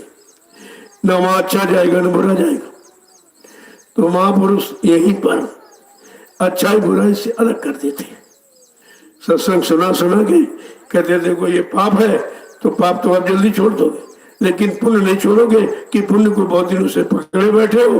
और पुण्य के बारे में किसी ने कहा नहीं कि ये, लेकिन संत महापुरुषों ने कहा अरे पाप तो पाप है, लेकिन पुण्य पाप का बाप है। इतना कठिन, तुम इसको कभी नहीं इसको छोड़ोगे। इसलिए इन दोनों कर्मों से आपको अलग करने आए। कर्म शुभा शुभ जारी। देखिए योग अग्नि तब प्रकट कर, कर्म शुभा शुभ जारी, और बुद्धि शराब ज्ञान घृत, ममता मल मर जाए। गोस्वामी महाराज ने लिखा कि जब तुमको ज्ञान गुरु मिल जाएगा और ज्ञान की अग्नि बता देगा तो तुम्हारे सारे के सारे पूर्ण अच्छे बुरे पाप सब जल जाएंगे। लेकिन अब ज्ञान गुरु तुम पैसे मिले, तुम तो देव गुरु देख रहे कि भाई जिसके दाढ़ी बड़ी बड़ी हो, लंबे बाल हो और लाल पीला सफेद कपड़ा और चंदन मंदन चापा तिलक जनेऊ, कहते बस यही गुरु है। ये पहचान तुम्हारी। लेकिन उधर गोस्वामी महाराज कहते हैं योग अग्नि तो प्रकट कर, योग की अग्नि तुम्हारे अंदर प्रकट कर दे तो भोग समाप्त हो जाएगा। ऐसा मिल जाए जिसके पास योग की अग्नि यानी नाम की चिंगारी हो। एक छोटी सी चिंगारी अग्नि की कितना भारी फूस का ढेर जमा हो, आप उसमें डाल दीजिए और हवा का सहयोग मिलेगा तो बिल्कुल राख कर देगा एक चिंगारी। ऐसे अगर नाम की चिंगारी मिल जाए और तुमको प्रयोग करना आ जाए कि भाई नाम चिंगारी का प्रयोग हम कहाँ करेंगे, किस काम के लिए करेंगे, इससे कौन सी प्राप्ति होगी, कौन सा लाभ मिलेगा, जब ये जानकारी करके प्रयोग करोगे तब आपको लाभ मिलेगा। अब जानकारी नहीं मिला तो तुम प्रयोग ही नहीं कर सकते हो। तुम्हें भी मालूम भाई किस काम के लिए दिया। तो कहते योग अग्नि तो प्रकट कर, कर्म शुभा शुभ जारी और बुद्धि सिरावे ज्ञान ग्रहित ममता मल चल जाए। सब लिख दिया। ये उत्तरकांड पढ़ लेते सब उत्तर मिल जाता, सारी समस्याओं का समाधान हो जाता। क्योंकि ये रामचरितमानस किसी कथावाचक की, किसी विद्वान की लिखी नहीं है, वो संत गोस्वामी जी महाराज, वो संतों का अनुभव है जो करनी करके उन्होंने प्राप्त किया और हमें आपको सबको बता दिया। क्योंकि उन्होंने सोचा कि हमने तो बड़ी मेहनत से पाया और ये जो बेचारा कर नहीं सकता, चलो इसको बता दे कि सच्चा रास्ता किधर। और कहा कि परमात्मा कैसे मिलता है, हमको कैसे मिला, उन्होंने सब खोल के कहा। ये तो आपको कोई नहीं पढ़ाएगा, उत्तरकांड नहीं बताएगा। उत्तरकांड बता दे तो उसकी आमदनी खत्म हो जाएगी। ये दान दक्षिणा वाली जो दुकान खोले सब बंद हो जाएगा। उत्तरकांड कर पढ़ लेगा, सब उसमें ज्ञान ही है, ज्ञान वैराग, योग के अलावा उसमें कुछ नहीं। सब लिख दिया कि भोग को कैसे छोड़ के योग में कैसे आओगे, ये भौतिक ज्ञान खत्म करके आध्यात्मिक ज्ञान में कैसे आओगे, ये सब उन्होंने लिख दिया। और उन्होंने कहा कि मैंने सतगुरु की दया से पाया। गोस्वामी महाराज क्या कहते हैं, मैंने सतगुरु की दया से पाया। मैं तो बहुत खराब था, अपने को इतना खराब उन्होंने लिखा है कि तुम कहने में शर्माते हो। लेकिन कहा भली बुरी खोटी खरी और गुरु आगे सब खोल। अगर ये सब खोल दो तो तुम्हारे पर कोई दोष नहीं रहेगा। अब तुम अपनी बुराई बताने में शर्माते हो, बुरा कर्म किया उसको बताने में शर्माते हो, तो ये गंदगी तुम्हारी दूर कौन करेगा, ये पापों की माफी कौन दे देगा। तो कहा भली बुरी खोटी खरी गुरु आगे सब खोल। वो जानकार है, वो अंतर्यामी है, सब जानता है, लेकिन अपने मुंह से एक बार ये तो स्वीकार करो हमने बुरा किया तो क्षमा हो जाएगी। अब वो बुरा कहने में शर्माता कि बुरा कहेंगे हमारा बड़ा अपमान होगा, और अपमान तो जब होगा तो उसको तुम जानते नहीं हो, इतनी मार पड़ेगी उधर बुरे कर्मों की, होश आ जाता लोगों को। तो कहने का मतलब ये है, अगर महापुरुषों के वचन मिल जाए और तुम उन वचनों में मिल जाओ, एकदम सराबोर हो जाओ, यानी अपने जीवन में उतार लो, ये मिल रहा है, तो एक एक वचन तुम्हारे लिए फलदायक होगा और उधर से इधर बचा के खड़ा कर देगा। जय गुरुदेव। देखो इतनी देर में तमाम सो रहे हैं बैठे, अभी जगाने वाला संदेश ही सो रहे हैं, क्योंकि इनके जगाने की बात इनकी समझ नहीं आती, इसीलिए लघु सत्संग रखा गया छोटा सा। ये छोटा सा है। आज ये नैमिषारण्य की तपोभूमि पर प्रातःकालीन लघु सत्संग, उसी में सम्मिलित होने वाले प्रेमियों के लिए। तो ये तो सब तुम्हारा सब फिगर बन रही है। कुदरत के पास ऐसा कैमरा है, सब नोट कर रहा। ऐसा नहीं तुम बैठे हो सुन रहे हो तो क्या तुम्हारा नोट ही नहीं होता। लेकिन जब इंसान ने जो कैमरा बनाया उसके सामने जाने में लोग डरते कि ये सब हमारा बुरा बुरा सब खोल देगा। इंसान के बनाए कैमरे से इतना डर और भगवान के बनाए कैमरे से कोई डर नहीं। कहा तुम्हारे अंदर 24 घंटे जीवात्मा परमात्मा का अंश बैठी है, वो तो सब देख रही है। आपने कितना बुरा किया, कितना पुण्य किया, वो तो सब देख रही है और वही बही तैयार कर रही है। बगैर बही के जजमेंट नहीं होता है। जजमेंट तो जब होगा जब वो बही होगी कर्मों की। कर्मों की सारी बही है, यही बही बड़ी बही उठाकर उधर पेश कर दी जाती। अब वो संत दरबार में खड़ा धर्मराज पूछता है तुमने इस तारीख में ये बुरा किया, इस तारीख में इस महीने में ये किया, वो सब पूरी कर्मों की वही खुलता। तो वहां तो आप बच नहीं सकते। यहाँ समझते हो कि कोई नहीं देख रहा, हमने ये कर लिया, कोई देख ही नहीं पाया। अरे देखने वाला तुम्हारे अंदर ही बैठा हुआ, वो तो सब देख रहा, तुम उसको नहीं देख रहे हो। कमी इस बात की है, वो तुमको देख रही जीवात्मा क्या क्या तुम कर रहे हो, लेकिन तुम उसको नहीं देख पा रहे हो। अगर देख लो तो भी बुरा नहीं करोगे, जान जाओगी वही तो देख रही। अब इतना तक नहीं मालूम कि हमारे अंदर जीवात्मा बैठी, वो सब देख रही, उसके पास ऐसा कैमरा है, वो सब मतलब फिक्रे आपकी अच्छे बुरी नोट कर रही, और यही वही कर्मों की उधर पेश कर दी जाती, और वहां से तुम बच नहीं सकते हो, वहां झूठ नहीं बोल पाओगे। वो मैं तारीख के दिखाएगा, इस तारीख में इस समय ये किया तुमने। तो कहने का मतलब है कि जीव बेचारा इतना अज्ञानी है, वो बुरा करता है ये समझ के कि कोई नहीं देखा, इधर जो झांका जागा अरे कल कोई नहीं भर से चोरी कर, और ये नहीं पता जी जो चोरी की सलाह दे रहा, और वही वो अंदर भी मन सलाह दे रहा है, लेकिन जीवात्मा भी तो अंदर बैठी, वो भी तो देख रही, ये मन का कहना मान रहा, और ये मन इसको खराब करने के लिए सलाह दे रहा, बुरा करने के लिए सलाह दे रहा। अगर इतनी बात समझ में आ जाए तो सब कुछ हो जाए। जब संत पधारे कलयुग में, उन्होंने सब भ्रम खत्म किया।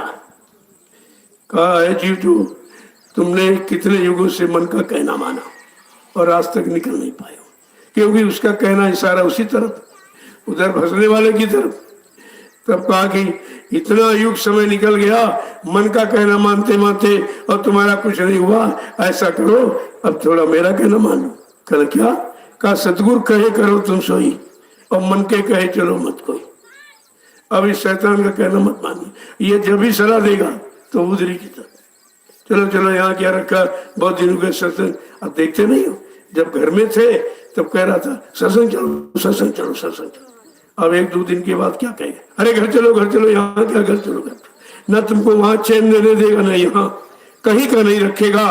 तब कहा इस शैतान की बात मन मान लो, अब मेरी बात मान लो कि सतगुरु कहे करो तुम सोई, और मन के कहे चलो मत कोई। तो सब कुछ तो आपको दिया गया, लेकिन आपने सब कुछ समझ कर लिया ही नहीं था, केवल सुना था, और सुनने वाली चीज तो भूल ही जाओगे। कानों का विषय बोलने बुलाने का, आंख का विषय तो सच्चाई का है, आंख से देखोगे तो मतलब, लेकिन जब मन के कहने पर देखना है तो वो भी देखा हुआ नहीं कहेगा बुरा है, वो कह रहा ठीक है सब ठीक है, सब करो सब करो सब ठीक।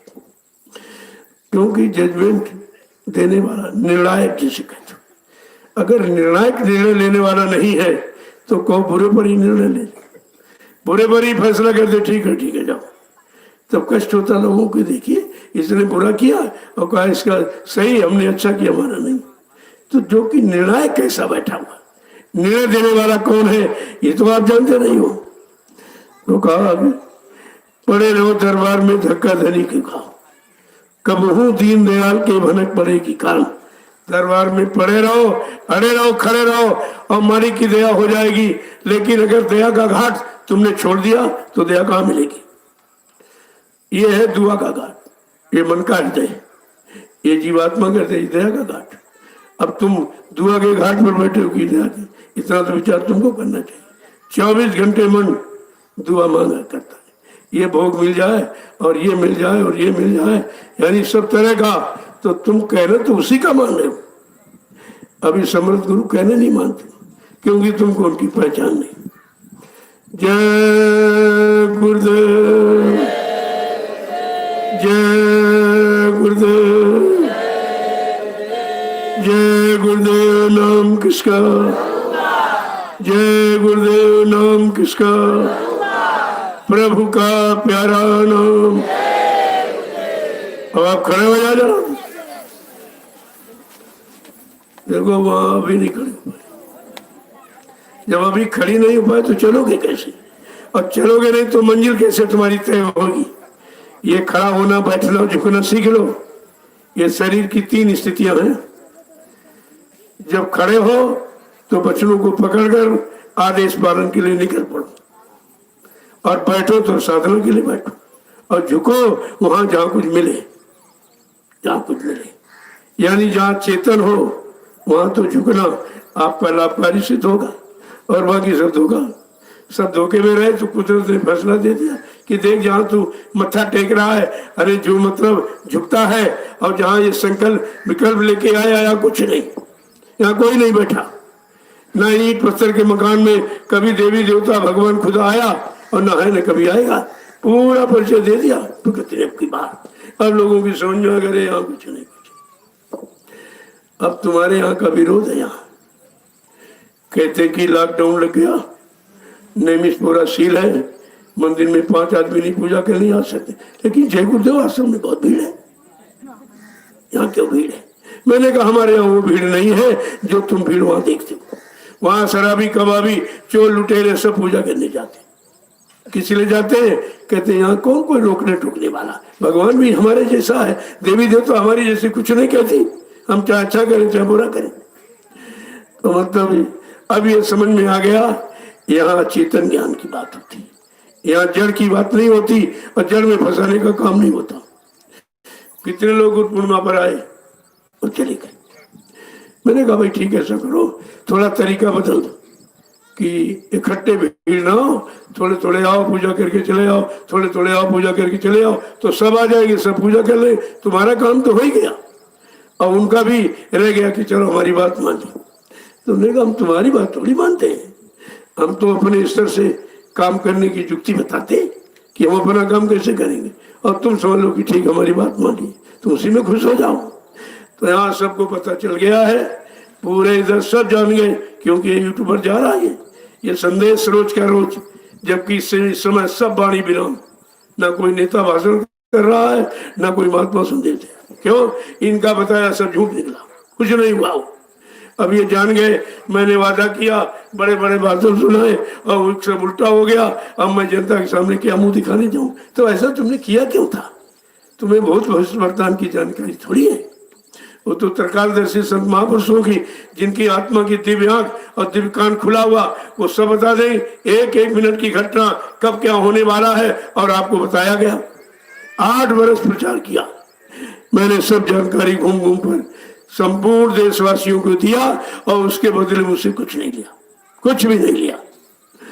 तो कितना बड़ा काम हुआ, कितनी बड़ी जानकारी दी, और किसी ने सुने नहीं, किसी ने उनकी समझ में कुछ आया, जबकि मैं परमिशन नहीं करता, ताकि प्रशासन के लोगों को भी खबर लग जाए कि भाई ये कौन सा काम करते हैं, क्या बताते, क्या सुनाते, क्या समझाते हैं, और कहाँ की तरफ ले जाते हैं। तो ये सब बात मतलब उनको भी इसीलिए परमिशन लिया। पूरी फाइल मैंने बना के रखी कि हिंदुस्तान धार्मिक धरा, धार्मिक देश, धार्मिक शासन, और मुझको धर्म की का संदेश देने में परमिशन लेनी पड़ती। चोरी पे चोर परमिशन लेता है? मैंने पूछा अधिकारियों से कि शराब पीने वाला, शराब मतलब यानी खरीदने वाला क्या परमिशन लेता है? अंडा खाने वाला, मुर्गा खाने वाला, मछली काटने मारने वाला कभी परमिशन लेता है? या घूस रिश्वत देने लेने वाले कभी परमिशन लेते हैं? तो कहते नहीं, खबर ये अच्छा सच्चा काम।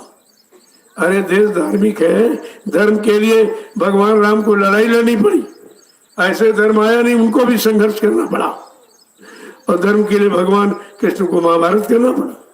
आज धर्म चला गया है, उसको लाने के लिए संघर्ष तो करना ही पड़ेगा। और कितने साल संघर्ष हुआ, और सबने सुना देखा, लेकिन समझ में किसी के नहीं आया। नहीं समझोगे, नहीं मानोगे, तो अपना हाथ हटा लेंगे और कुदरत को सौंप देंगे। अब सब मान गए, एक ही चुटकुले में सबकी अकल ठिकाने हो गई। कहा गया था एक दिन ऐसा आएगा, सारा विश्व कुदरत के चपेट में आके खड़ा हो जाएगा, तुम्हें बचाने वाला, सुरक्षा संरक्षा हिफाजत करने वाला कोई नहीं होगा। और जितने जिम्मेदार ये काले नीले पीले हरे लाल झंडे लिए हुए, ये अपने अपने जो झंडों को फेंक कर अगर तुम्हारे जय गुरुदेव प्रभु नाम के झंडे के नीचे अगर ना आ जाए, तो इस बाबा को बाबा मत कहना। तो कितनी बड़ी बात थी।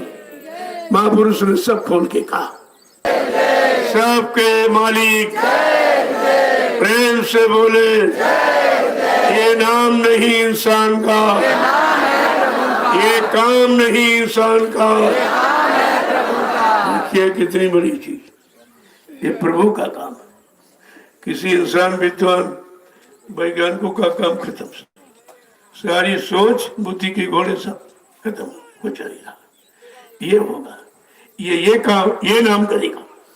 बाकी पिछले नाम आए, उन्होंने भी गारंटी नहीं ली कि मैं ये करूंगा, क्योंकि वो नाम विनाश करने के लिए आए थे और ये नाम संभाल करने के लिए आए। प्रभु नाम में यही तो अंतर है कि प्रभु नाम तो भूमंडल पर कभी आया नहीं, न किसी ने कभी प्रचार कराया और न किसी को जानकारी कि प्रभु नाम क्या करेगा। तब कहते हैं प्रभु नाम ही तुम्हारा सब कुछ काम है, इसके अलावा किसी इंसान आदमी का नाम कुछ नहीं करेगा। वो तो प्रभु की सारी सत्ता प्रभु की है। जब वो सत्ताधारी इस मृत्यु मंडल पर आया और उसने अपनी सत्ता के बारे में सारी जानकारी आपको दिया कि ये प्रभु नाम क्या क्या काम करेगा, किसको किसको बचाएगा, बीमारी बचाएगा, दुख दर्द से अलग करेगा, सुख शांति देगा। तो जब इतना बड़ा यानी चैलेंज हो रहा है, फिर भी किसी समझ में नहीं आ रहा और सारे इस समय मुंह बंद सब पर ताला लगा कि आप कुछ नहीं कह सकते। क्यों? तो जो लोग तुमने कहा तुम्हारा सब झूठ निकला। तुम नेता कोई भाषण दे रहा है, कहीं मीटिंग कर रहा है, इतना उसको डर है कहीं जाऊंगा तो कोरोना ना आ जाए, ये डर देखिए। तुमने कहा कोरोना हमारे यहाँ तो नहीं भाई आता है, यहाँ जगह नहीं, यहाँ कहाँ आएगा, क्योंकि उसके मुताबिक यहाँ कुछ है ही नहीं। हाँ, शराब पीने वाले, मुर्गा मीट खाने वाले और बुरे कर्म व्यभिचार करने वाले, तो यहाँ ऐसा कुछ होता नहीं है। ये पाक साफ स्थल आज से नहीं, बहुत युगों से 88,000 ऋषियों की तपोभूमि है, इस पर कैसे होगा कुछ। लेकिन जब तुम उसके मुताबिक चलोगे तब, नहीं चलोगे तो हो जाएगा। इसीलिए सब देखिए, देख के लोग बड़ा हैरत है और सब अब इस समय किसी संदेश तो होता नहीं, यहीं से सीधे जा रहा, सब बैठ के सुन रहे हैं। अब ये लोग कहने लगे कि बाबा जय गुरुदेव जी महाराज ने जो जो कहा था वही हो रहा। हमने और कौन आगे, दूसरा कौन करने वाला, दूसरा कौन करेगा और किसका कहा सत्य होगा, सिद्ध होगा, ये सब आपको दिखा दिया गया। अब आप लोग अपनी बड़ी सेवा में चलो, ये सेवा कर लो, मौका नहीं मिलेगा। उस तरफ वो लोग मुसीबत में सब रो रहे हैं और तुम सेवा कर रहे हो और प्रसन्न हो। क्यों? यहाँ वो कुछ है नहीं, बिल्कुल एकदम अलग थलग है चीज। इसको देखिए आप पहले। और सब लोग कह रहे हैं कि मतलब यानी जहाँ लोग जा रहे हैं सबके अंदर डर घुस गया, कोरोना आ जाए, कोरोना। हमने कोरोना कोई आदमी दिखाई देता आ रहा कि जा रहा, क्या कर रहा वो? तुम्हारे गंदे खान पान, तुम्हारे गंदी सोबत और तुम्हारे गंदे कर्म ही कोरोना है और कुछ नहीं, वही है। और यहाँ ये कुछ है नहीं। पहले लोग घबरा रहे थे, कर्मचारी अधिकारी, हमने कहा हमारे यहाँ से आप निश्चिंत रहिए और जहाँ बीमारी वहाँ जाइए आप, यहाँ कुछ नहीं, न कुछ है न कुछ होगा, क्योंकि हमारे यहाँ कोई दूसरे मिशन का भी नहीं आता, जिसमें आए उसके द्वारा आ जाए। ये तो केवल जय गुरुदेव मिशन के ही लोग आते, बाकी पुजारी पुजारी वो भी सब विरोध हो थे और उनका विरोध खुल गया ना, इसलिए तो अब समझ कर काम करो, सब हो जाएगा। चलो, एक परमार्थी सेवा आपको मिल गई है। जब यहाँ कार्यक्रम पिछड़ा होना था, पिछले साल गुरु पूर्णिमा, तब 1 महीने के लिए तपस्या श्रमदान सेवा शिविर लगा था, उसका नाम था तपस्या श्रमदान सेवा, और आज परमार्थी श्रमदान सेवा। बड़ा लोग हैरत है कि कैसा नाम कहाँ से दे देते पता नहीं, कहीं लिखा पढ़ी नहीं, कुछ सुना नहीं। तो हमने कहा लिखा पढ़ी का विषय नहीं है, ये तो करने का विषय है। अब ये मौका मिल गया आपको, कर लीजिए। और सबसे बड़ी हलचल मची हुई हिंदुस्तान में कि 5 डलियां दोपहर में परमार्थी सेवा, ये क्या है? अब इस पर बड़ा विचार, बड़ा तर्क वितर्क। हमने ये तर्क वितर्क का विषय नहीं है, और तुम भी आओ और 5 डलियां डालो, तुम्हारी समझ में खुद आ जाएगा क्या क्या है। अरे जब करनी है तो उसमें मतलब यानी शंका किस बात की? हाँ, कथनी में और बकनी में और कहने में तो शंका है, लेकिन करने में क्या शंका? करोगे तो जरूर मिलेगा। तो ये 5 डलिया की शोहरत पूरे हिंदुस्तान में फैल गई कि नैमिषारण्य की तपोभूमि पर 5 डलिया मिट्टी डालने का आदेश हो रहा है। हमने कहा वो आदेश नहीं है, वो है संदेश और निर्देश, सत्य देश जाने का, कि जीवात्मा सत्य देश कैसे जाएगी। जब तक कर्म का ज्ञान नहीं उतरेगा वो जाने नहीं देगा। धर्मराज दरबार में सबका जारा ले, सबकी तलाशी करता है कि कोई यहाँ का कर्म रह तो नहीं गया। लेकिन जब समृद्ध मालिक सारे कर्म कर्जे से अलग करा देगा और किसी को खबर भी नहीं लगी, ये भी नहीं मालूम ये क्या हो रहा, और सब तमाशा देख रहे हैं खड़े होकर के क्षेत्रवासी ग्रामवासी, लेकिन लाभ से वंचित है। और मथुरा में यही हुआ, जितने मथुरावासी कुछ नहीं जान पाए, कुछ समझ ही नहीं पाए, अंडा पंडा वहां भी थे, वो भी सब विरोध करते, सब विरोध करते करते रह गए। और कितना बड़ा जन समागम वहां पर बुलाया गया, कितने करोड़ लोगों की भीड़, जो हिंदुस्तान क्या विश्व में न किसी ने की और न कोई कर पाएगा। उस महापुरुष को लोग भूल गए, मर गए, चले गए। पता नहीं कितना तरह का भ्रामक प्रचार, और कौन करते हैं, चेला कर रहे हैं। कोई भी नहीं समझते हैं कि हम गुरु, अपने गुरु का अपमान कर रहे हैं, गुरु को झूठ बोलने वाला, वादा खिलाफी करने वाला, दगेबाजी करने वाला, हम अपने गुरु को सिद्ध कर रहे हैं, तुम्हारी क्या दुर्गति होगी, ये भी नहीं समझ पाए। अगर गुरु झूठा हो जाएगा, क्या तुम सब चेले सच्चे माने जाओगे? कोई मानेगा तुमको? तो ये तो सब भूल गए, इनको सच्चा और बुरा कुछ समझ नहीं आ रहा, क्या कह रहे हैं। जब अपने गुरु को बदनाम कर दिया तो इससे ज्यादा निकृष्ट और काम कौन सा हो सकता है? ये तो सबसे बड़ा पाप है। कहा गुरु निंदक बार बार नरके जाए, कहा गुरु की निंदा करने वाला यानी बार बार 84 में जन्म लेकर नरक में जाता है। और ये सब गुरु की तो निंदा कर रहे हैं सब, क्योंकि ये चेला कहाँ बने थे? मथुरा में लगा मेला और मेला में बने चेला। आज मेला खत्म तो चेला खत्म हो गया, कुछ नहीं, कोई नहीं रहा। तो ये भीड़ भाड़ का निर्णय कभी अच्छा नहीं होता। इतनी भीड़ लगी, तुमको क्या मिला भीड़ से? शंका संदेह भूल भ्रम लेकर के, और उसी जिसने भीड़ लगाई उसी के बारे में शंका। क्या कोई हिंदुस्तान या विश्व में इतनी भीड़ लगा सकता है किसी के अंदर ये ताकत? तुम्हारे गुरु को नहीं समझ पाए कि मेरा समर्थ मालिक इस भूमंडल पर उनकी शानी का, शक्ति का, बराबरी का कोई नहीं। लेकिन आप भूल गए इसलिए कि तुमने गुरु को नहीं पकड़ा था।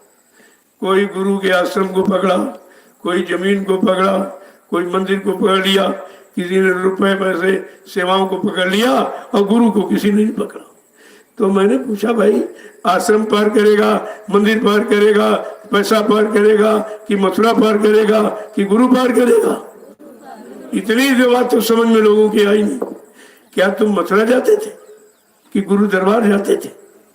गुरु दरबार गुरु के लिए जाते थे। अब जब इन लोगों ने कह दिया कि गुरु मर गया तो दरबार खत्म, जब दरबार खत्म तो लाभ खत्म।